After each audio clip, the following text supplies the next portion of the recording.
Ես այս ձեր բերած նախագիծը դիտարկում եմ պոպուլիստական, սա զուտ նախընտրական փուլի քարոզարշավի միջոց եք դուք դիտարկում, նորից այն նախկին ներկայի թեզի համար եք ստեղծում, մի դրվագ հիշեցի մի պահ, այնտեղ մարտի 1-ի կոշիկ էր, երեխայի կոշիկ էին պտտում, այնտեղ հետո բաներ, ինչ-որ ծրար կար, զինվորի, այդ նույն շոուից Աբաջանի պապու, այդ նույն մեխանիզմերն եք կիրառում հիմա, դուք եթե 2 տարի է քաղաքային իշխանություն եք, արդյոք մանկապարտեզների հետ կապված դրվագներ դուք չգիտեիք, դիմեիք դատախազություն, ամբողջ պետական ապարատը ձեզնով եք արել, դատական համակարգ,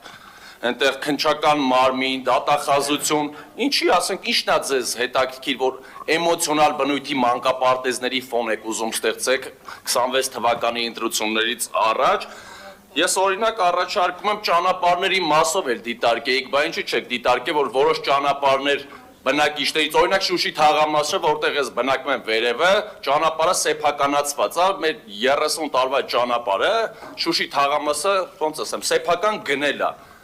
Այս պահին շատ վատ վիճակում է ու մարդու սեփականությունն է պարզվում, aber ինչի՞ հետ չեք դիտարկում, այդ այգիները, որ ասում եք չենք մտցնում, թե մի քիչ երեխաների մասը շատ էմոցիոնալ ֆոն է ապահովում ընտրությունների համար, նախկին ներկայի այդ բազարը ձեր նորից անեք։ Ես կարծում եմ, սա պոպուլիստական նախագիծ է, եթե դուք իրական երևանցիների, մեր երեխաների մանկապարտեզների մասին էիք մտածում, կարելի էր այդ ամեն ինչը շատ սիրուն այս 2 տարվա մեջ դատախազությանը ներկայացնել, ոչ թե պոպուլիստական սենց PR-ների նախագծեր բերել։ Պարոն Գալջյան, ես ընդհանրապես էմոցիոնալ չարտահայտեցի, շատ հանգիստ էի ելույթ ունենում, ի տարբերություն ձեզ, եւ ձեզ խորհուրդ կտամ հաջորդ անգամ խոսելուց ավելի զուսպ լինել եւ նաեւ բառապաշարի առումով, ինչ վերաբերում է ձեր ասացի բովանդակությանը ֆոն ստեղծելու, ես հասկանում եմ, որ ձեր համար մի քիչ տհաճ process է սա լինելու, բայց սա լինելու է եւ ձեզ խորհուրդ կտամ հանգստությամբ հետեւել այդ process-ի։ Արձագանք։ Պարոն Աբինյան, նախ հիմա նշեմ, որ ես քաղաքական process-ների մեջ իմ ամբողջ կենսագրության մեջ 18 ձեր գալուց հետո եմ ես եղել, ես իմ կյանքում ընդհանրապես չեմ խառնվել քաղաքական այդ ձեր process-ներին, բայց հիմա մի դրվագ եմ ուզում անցած նիստից հիշացնել, ձեր ավականու անդամը, այսպես ձևակերպեմ, այս պահին գնահատականը չեմ տա վերջնական, կսպասեմ իր արձագանքին, ստախոս զրպարտիչ բանսարկու կանվանեմ, եթե չընդունի իր սխալը, իդեպ հարկանքս երևանցիների նկատմամբ ինձ դուր չեմ տալիս ձեզ տալ ձեր համապատասխան բնորոշումը, հիմա լսեք, թե ինչպես է ինձ, անձամբ ինձ, մեղադրում ձեր ավականու անդամը, Խաչատրյան ազգանունով,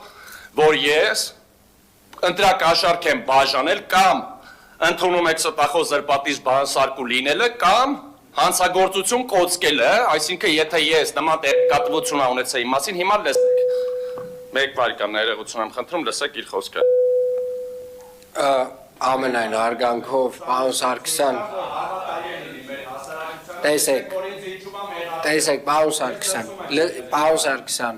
մտքերի փոխանակության ժամանակ դուք ձեր բարձրաձայնվող, ձեր կողմից բարձրաձայնվող թեզը չէ, մեկ վայրկյան չենք կարող լսել, որովհետև պարոն Սարգսյան, եթե բան չունեք ասել, դուք ելույթով կանադառնաք, բան ունեք